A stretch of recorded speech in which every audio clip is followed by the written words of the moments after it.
think I work in the way a furniture designer or an architect would work, because I'm designing something practical. My clothing's got to work as a piece of clothing. Mum had this box of family photos that one would go through from time to time.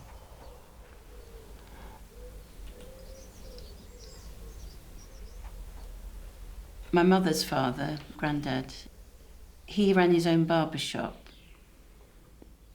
I think it's interesting because the very first jacket I made was almost the same as this jacket.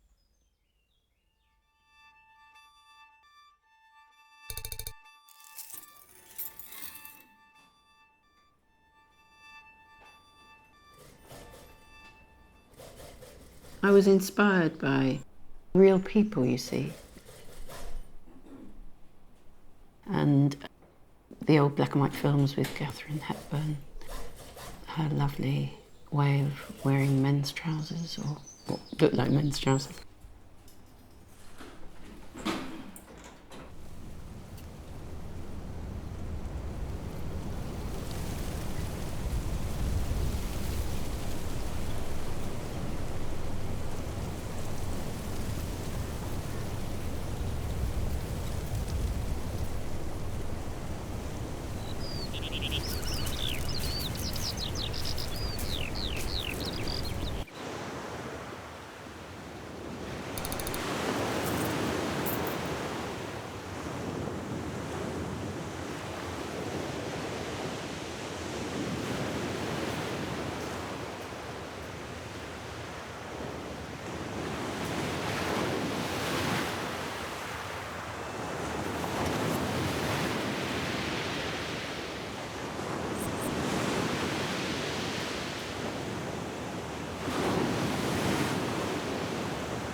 I really can't remember how one started to use the sewing machine. But I do remember, once one was, how excited I would get about cutting out the pattern and starting to make something, and the visualisation of it. And it didn't always work out that way.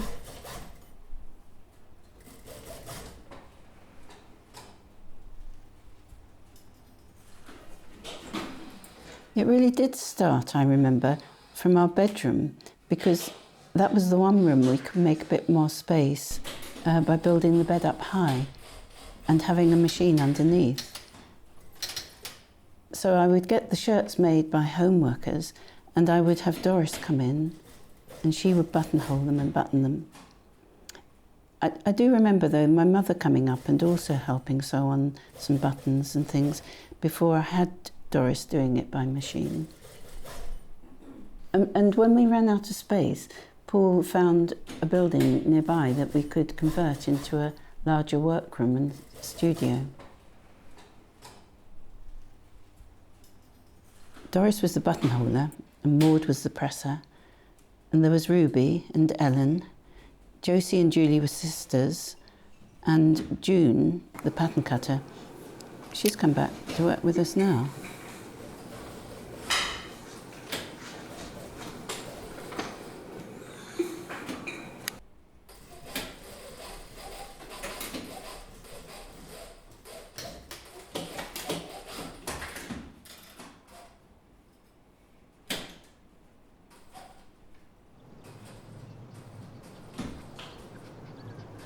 Drawing was very much part of my designing.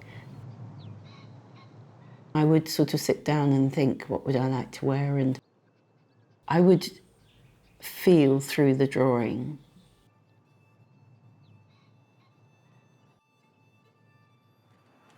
And sometimes when you do that, it can give you an idea for a detail on the shirt, say.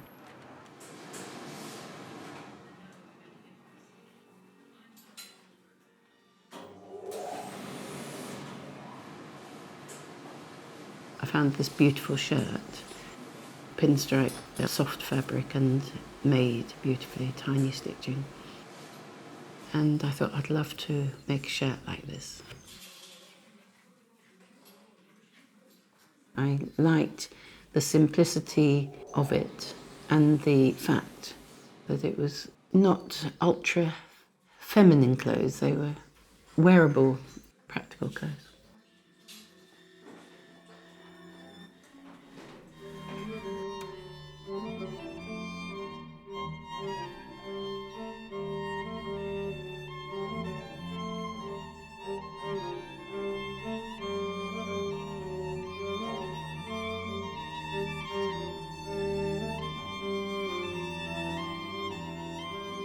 I had the image of my dad's gardening raincoat hanging in the garage, and it was faded stone and soft. He'd come in to say goodnight, you know, smelling of bonfire smoke, and I remember the soft cotton of his shirts, and they were warm, rolled up sleeves and casual.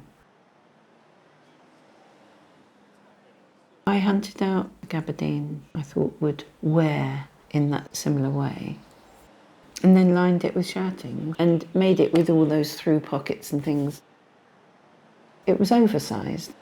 There was a feeling for this looseness.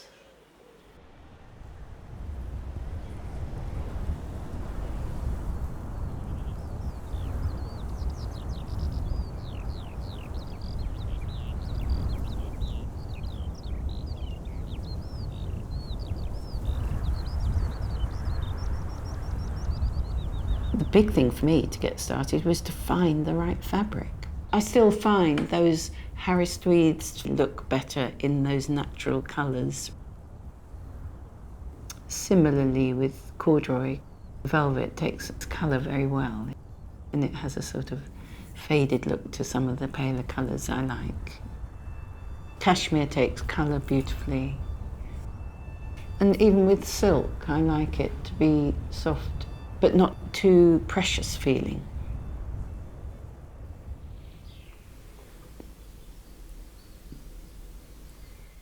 Going back through boxes of old photographs, you pick up things that you've forgotten all about and what you used to wear. And now I can just see this consistency in my work and continuing even today.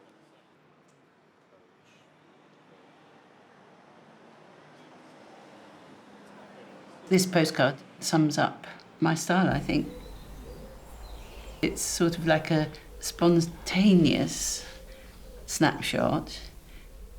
I don't know if this woman on the left, whether it's her raincoat or whether it's the photographer's, because it's so long, and the way she's wearing it with that sort of floppy cardigan. She could be wearing a Macintosh that I'd be proud of today.